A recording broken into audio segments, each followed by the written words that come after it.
It doesn't matter what kind of, idea God gives you. It doesn't matter what kind of revelation God gives you in the spirit. You still need to come to real word, and you still need to go through the process of construction.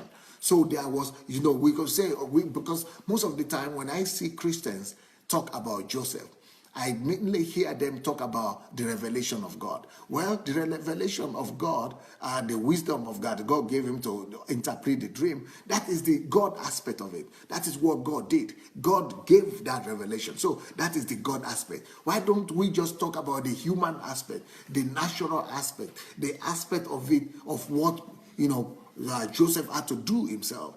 Can you imagine that Joseph had to calculate? He had to.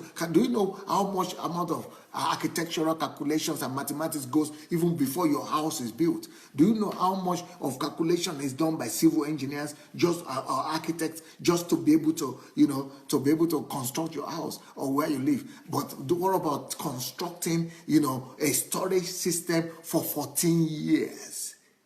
And the foods were not reported to be spoiled, and the foods were not spoiled, and the foods were not rotten.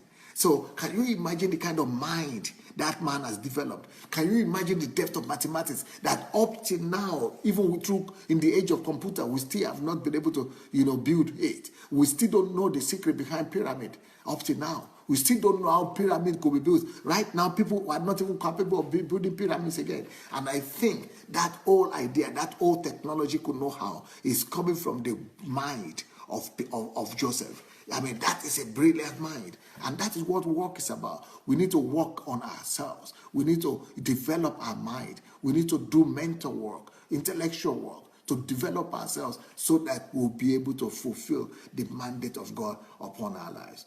I personally believe that if not because of the hard work that Joseph did upon himself, he would not have been able to to cause the mandate of God to come upon his life.